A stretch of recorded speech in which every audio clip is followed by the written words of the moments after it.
Hey guys, Corey here with IXOutdoors.com. I want to do a product review on a really cool flashlight. It's the T10 from Thrunite. And before we get started, I'm going to go ahead and apologize. I had to jot down some notes on this. There's so much stuff to remember on this little flashlight, and I wanted to make sure that I got it all in. And a lot of it's numbers, and anybody that knows me knows that that's not my strong suit anyway. So bear with me as I read through my notes, and I want to be sure we get all the information to you that we can. Let's go ahead and dive into it. You'll notice the Thrunite T10, it comes in a really neat little can. It's I don't know, it's just one of those little niceties that I like. But anyways, you open it up, and you got a bag here. It's got a spare O-ring, couple spare screws, and an Allen wrench. The screws and the Allen wrench go to the belt clip that I've already installed. So again, those are spares. Pretty cool because I don't know how many times I get a product that's got little bitty screws and I drop one and lose it, and yeah, SOL on that. So spares are always a good thing. The spare O-ring is really cool too because and we'll get into it, but the flashlight is waterproof down to 2 meters. So spare O-ring is always good because you don't want any water seeping in, and O-rings have a tendency of dry rotting and failing over time. So having a spare is great. Another thing, when I first opened it, I wasn't sure what this funny looking white cone's for. We'll get to it in a minute, but I'll tell you, it turned out to be one of my favorite features of this flashlight. Some of the specs on the flashlight, first of all, when you order it, you've got your choice between 2 LED colors. You've got cool white and natural white. The lights on these, it's a Cree XP G2 LED. It's 20 plus years lifespan. Now, I don't know what all those numbers mean, but I know that it's a very bright flashlight for the little package that it's in. It's got a maximum output of 169 lumens. It's got 3 settings, high, medium, and low. High, again, is 169 lumens, which will give you about an hour and a half run time on a battery. Medium is 20 lumens, which you can expect about 39 hours of run time. And then low is 0.21 lumens, so it's a real dim little light, and it'll give you 147 hours of run time. It's impact resistant to 1.5 meters, and it's waterproof down to 2 meters, like I said earlier. The maximum beam on this flashlight is 80 meters. So I mean, for a little bitty flashlight, it can really reach out there really good. It's an got an aluminum body with a premium Type 3 hard anodizing anti-abrasive finish. Again, that's a lot of jargon that's over my head, but I can tell you that it is a very tough finish on this. I've abused this light pretty good since I've got it. Been using it for a couple weeks now, and I mean, you can get pretty rough with it. I haven't put a single scratch in it yet. So it's got when we get into using a flashlight, it's got a really cool memory function, which is pretty handy because so many of the flashlights that have more than one setting, you've got to cycle through them every time you turn it on to get to the setting that you want. This one here, okay, there's the low setting right there. You can probably hear me clicking on and off. The memory setting, I had it on low, as you've seen. I turn it off. Now, as long as you leave it off for at least 2 seconds, when you turn it back on, it goes right back to the last setting that it was on. So I turn it off, wait a couple seconds. When I go to turn it back on, I'm right back on low. Now, if I want to cycle from low to medium, I can just half press the switch like that, and I can go all the way up to high. And I hope I'm not blinding you here, but back down to low. And then, like I said, if I cycle up to say medium, and that's where I want to leave it, turn it off. Next time, whether, you know, as long as it's 2 seconds, it could be 2 days, whenever, I go turn it back on, I'm right back on medium. I can cycle again up to high. We'll take this thing outside here a little bit and do some filming with it and show you guys how bright it is. It's a very, very impressive flashlight in such a small package. But let's get to the cone that I mentioned earlier. If you would, Brittany, can you dim that light right there? Say you're working on your car, your truck. Doesn't matter, but you're in it. You don't need a straight beam shining on something, but you need some light. Maybe your power went out and you need to light up a room or something. You put this cone over the flashlight, and you turn it on.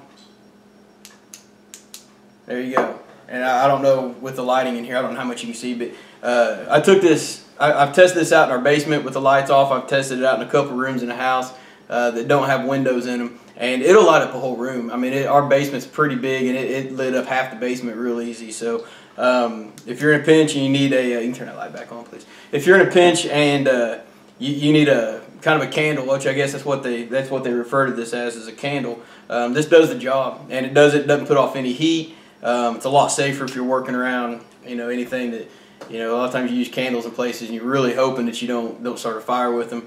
No danger of that, and it puts off probably more light than any candle I've ever been around. So for such a small flashlight, I mean, I've just been blown away with how bright it is. It's a type of flashlight that you can take anywhere. I mean, you can put it in your pocket. I keep it, originally I intended on keeping it in my hunting pack, and I did for a little bit, and I found that I really wanted it more. I keep a handgun, they're not too far from the bed just for home protection, and I wanted a quality flashlight that I could depend on should I need it in the middle of the night or in the dark or whatever the situation is. And the flashlight that I was keeping in there just, it never gave me any trouble, but I didn't trust it as much as I did this one. So this one has found a home right next to my Springfield 40, and that's where it's going to stay. It did a great job for me in the pack, and I'll probably be looking into getting another one to replace this in my hunting pack, because I just like the ability to have one flashlight in such a small package that I can use for so many different things. If you're, and I think he did a review on another Thrunite flashlight, and he touched on it, but it's so nice, you use a headlamp or whatever, stumbling through the woods to get to your stand, and you get there, and now you need to dig something out of your pack, whether it's a call or your release or whatever, but you don't want a big blinding flashlight to draw a lot of attention to you. And when it's really dark outside, I mean, it's pitch black, this little low setting right here is just perfect, because it's dim enough that it's not going to draw any attention to you, yet it's bright enough you can dig around through your pack and get whatever you need without shining too much light around in your hunting area. Again, it's such a small package, and it covers so many uses, because the bright is so bright and the low is so low. And anyways, that's going to be it for all the specifics on it. I read through my chicken scratch notes here, and I think I covered everything. So now let's just take it outside and see how it works. So stay tuned, and we'll step outside and try to light up the night. Okay, guys, we're outside now. As you can tell, I put the candle or the cone on the flashlight to turn it into a candle, and I think this might give you a pretty good idea of just how bright this thing is. I mean, we're standing outside. There's no lights for quite a ways around here, nothing to light up the yard, yet hopefully you guys can see me pretty well, because I know I'm lighting up the whole deck. Real quick, I'm going to go ahead and pop the cone off, and I'm just going to show some of the settings out, as I shine it out here in the backyard, and give you guys an idea of what it looks like. Hopefully, it's hard to tell how this is going to come through the camera, but we're going to do the best that we can. So you can tell right there's a low setting, so it's not much light, which would be perfect for digging around, like I said, in your backpack or something like that, without trying to draw any attention to yourself. Clearly, it's bright enough to do that, but as you start shining around, it's not going to be a overbearing light that's gonna do more harm than good. So next setting is medium. As you look out in the backyard, this tree right here that I think you can probably see, it's about 10 yards off the back deck. And behind it, I don't know if you can see that swing set back there or not, but we're about 30-35 yards from that swing set. Click it on up to high. There we go. I can light that swing set up very well. Again, we're probably 35 yards from that swing set.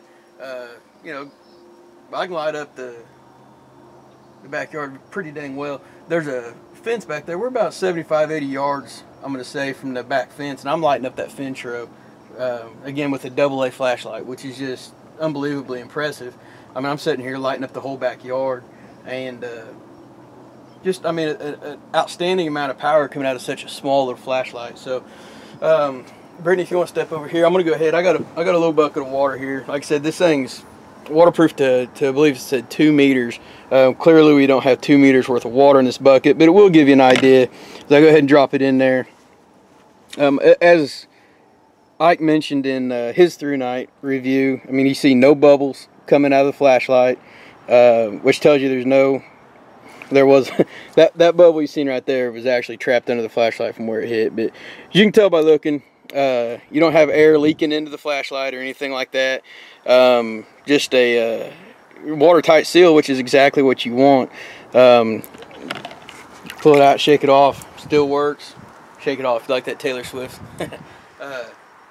Anyways, you know, like I said, it's still bright as all get out. In a really small package, you can tell by the steam. That's cool looking. It's getting cold out here. Too cold to be digging your hands around in water. So we're gonna head inside and wrap this up. But like I said, hopefully, it's hard saying when you're looking through a camera in the dark, but hopefully it gives you guys an idea just how bright this little flashlight is.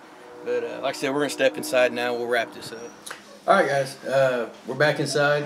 As you guys can tell, after the flashlight's been in the water, she's still lighting up, no worse for the wear.